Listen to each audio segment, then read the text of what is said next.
statement from Coach Schlosser.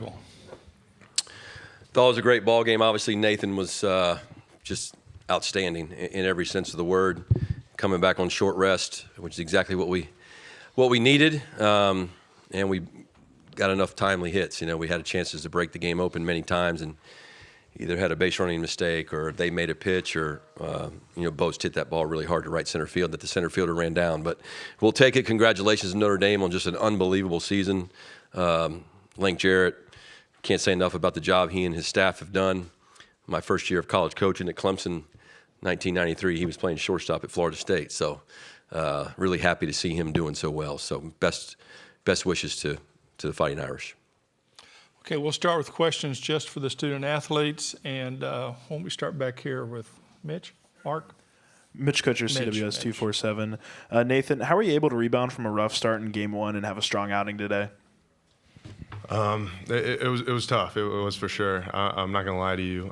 After Friday, I felt just terrible. Like I let my team down. But to come back and to have Coach give me the ball just 2 games later, all that confidence just flowed through me. And to know that they trust me and that the players trust me behind me, all I had to do was believe in myself. And that's what happened, and had some success today. Okay, Olin? Yeah, Olin Buchanan, Texags. Nathan, what was the conversation like with you and Coach when he told you that you were going to be starting? Yeah, he just told me straight up. He was like, "When do you want to go?" And I told him whenever. He's like, "Well, we need you tomorrow," and that was yesterday. So he told me I was going today, and I was like, "Let's do it. Let's go. I want it." Just to kind of redeem myself, and to know that he trusted me to give me the ball. It felt amazing, and to know that my guys behind me believed in me too. It felt amazing. Okay, right down here. Ryan Broniger, Texags. Nathan, when did you know that you had the sinker going like it was? And then Trevor, when you're playing defense behind a guy that's sinking the ball like that, are you anticipating all the action you got at third? Yeah, right from the start in the bullpen when I was down there with Troy, I was getting really good to my glove side and to my arm side, that sinker. I knew if I just gave it a shot, what I've been doing recently is just kind of starting it outside, and then it's becoming a ball, and starting it inside and become a ball. But if I just attack the middle, trust my life, throw some strikes, I know I have a shot, and I know these guys can work behind me. Yeah. I mean, he was doing a great job of locating all 3 of his pitches, or 3 or 4, whatever. I mean, I would look up on the big screen and just see guys just completely swing over his sinker. You know, he was starting in the right spot and was finishing the right spot. So they obviously didn't have fun with it. It's fun to play behind that because, I mean, you're going to get a lot of rollovers like me and Cole did today. And we know he's on. We're going to get a lot of plays, and I mean, the whole team's feeling good when Detmer's going. So, Zach Taylor with WTAW. Nathan, how much in your scouting did you know about these Notre Dame hitters? It seemed like they were pretty aggressive early on. So, how much did that factor in when you were facing them today? I didn't know too much about them, but just in the little scouting report, I knew we talked about it, that they were going to be on swing, and they're going to be aggressive on the base pass, and they're going to be. Yeah, they're out to punch you right in the face. But if you just attack and let them swing over my sinker and stuff, I know that I was going to have success, and that's what happened today. Back here. Ben Peck, KAGS.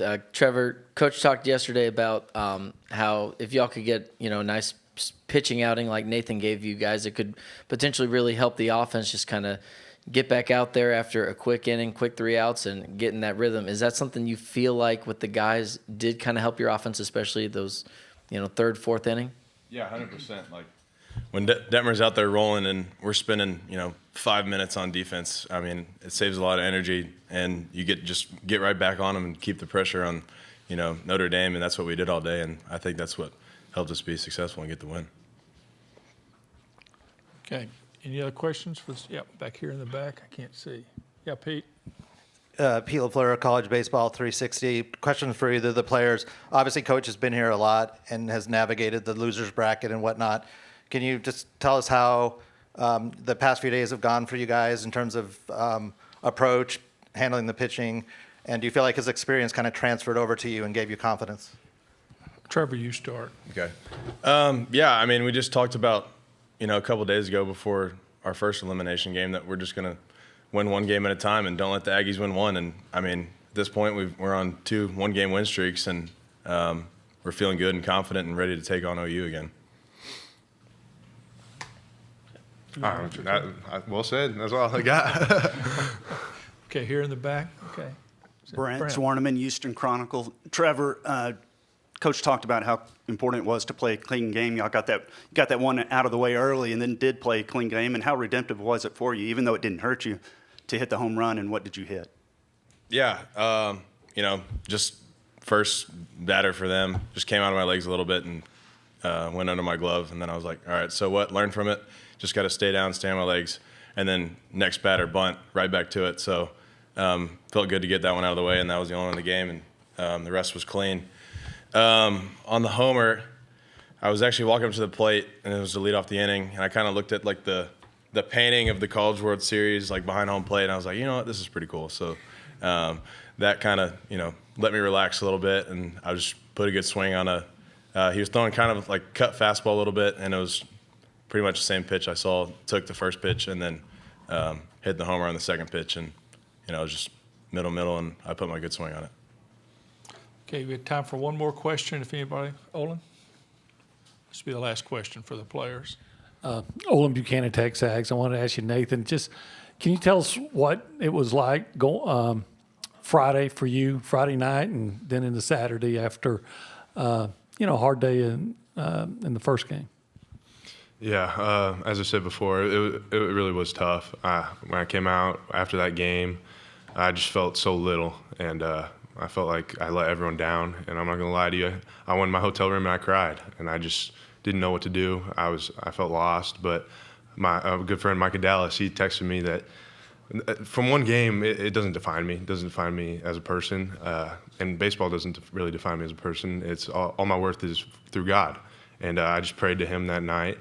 And he just told me that that's not my story, and he's got a plan for me, and that one game wasn't it. And sure enough, I just had to trust in His plan. I knew He had a plan for me, and had success today, and it was awesome, great feeling.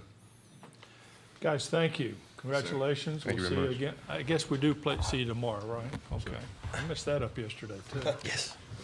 Thank you. Thank you. Okay. Thank you, man. And we'll start again with, we'll start here with Ryan. Ryan Bronner here, Texags. Coach, did you have Moo Menifee diving for an out on your bingo card today? No, I didn't, but I had the pitch before. I looked back at Coach Yeski and said, we can pick this guy off. He's not paying attention to what's going on.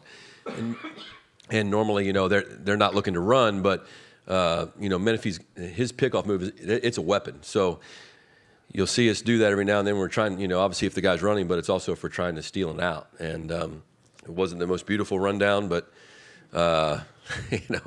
Moo, he got it done, And then we had to take a timeout so we could clean up a little bit. Olin? Olin Buchanan, Texags. Jim, why Nathan? Well, I just felt like, he'd only thrown 44 pitches. I didn't like the matchup if we were going to throw Prager. You want to be left-handed. I mean, OU's a great team, whether you had a right-handed pitcher or a left-handed pitcher, but I think you'd rather be left-handed against them as much as you can.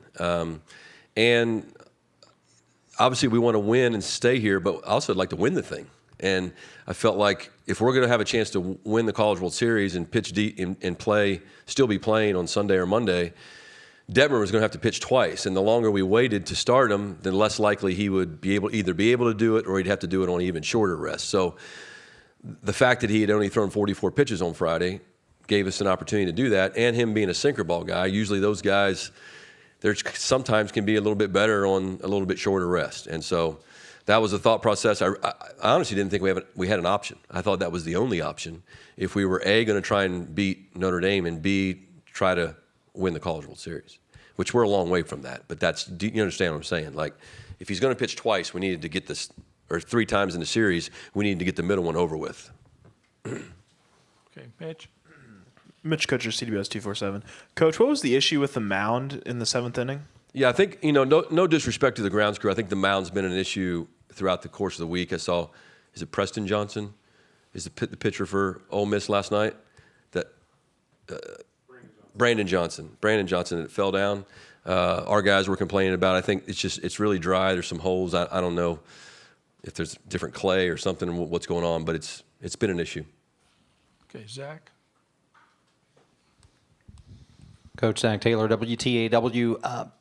When you look at the 3 games that you guys have played so far, would you say that this was the best defensive effort that your team gave so far? Sure. Yeah. We had we punched out 8 guys.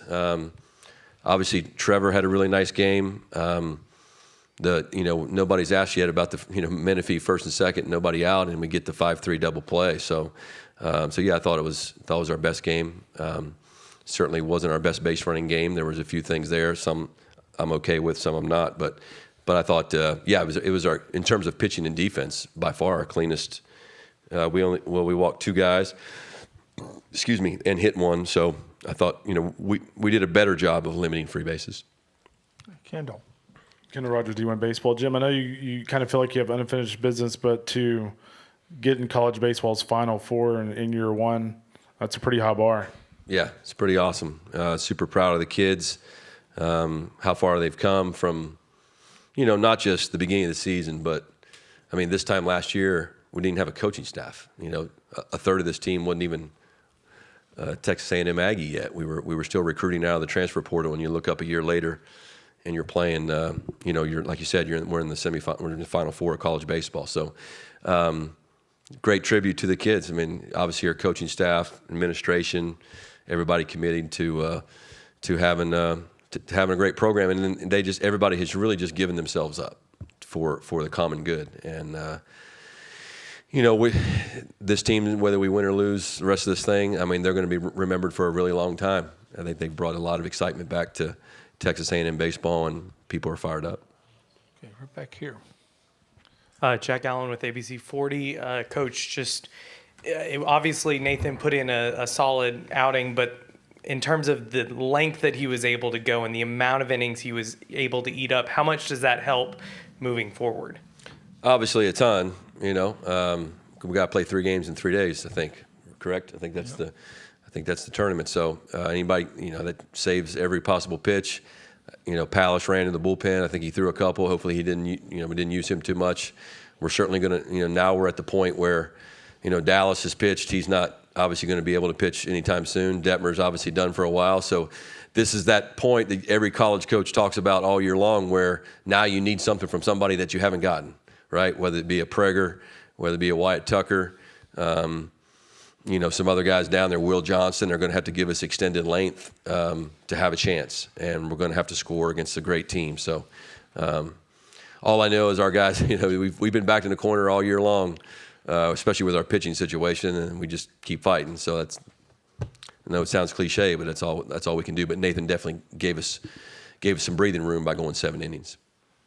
Okay, Molly, who you got? Oh, Brent.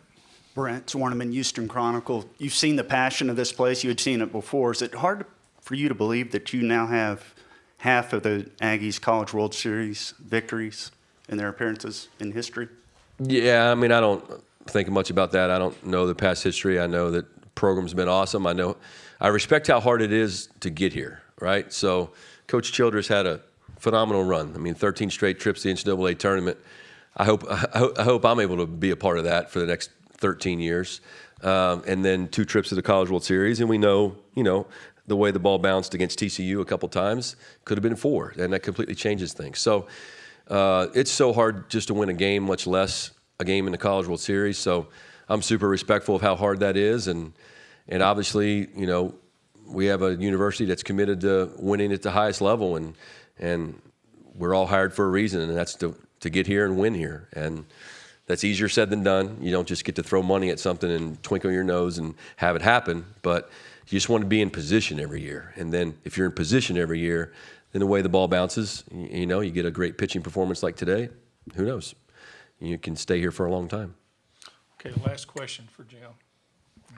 Ben Peck, Aggies. Coach, that second inning, top of the second inning, where got the call strike looking, and then the base running mistake. It seemed like that could have potentially been a momentum change in the game, but obviously your guys responded well. Just did you say anything to the guys? And if not, just what pleased you with how they kind of responded to that situation? You're talking about when Bose at second base?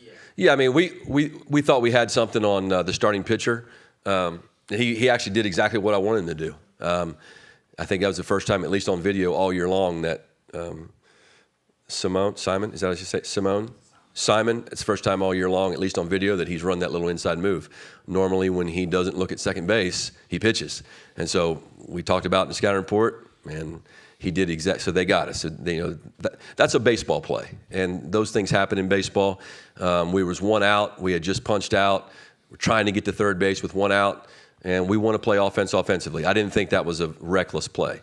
The fly ball tag up, that whatever that happened there, that was. I'm way more upset about that than the attempt at a stolen base. Jim, thank you. Yeah. See you tomorrow afternoon. All right. Reminder that the locker rooms are closed.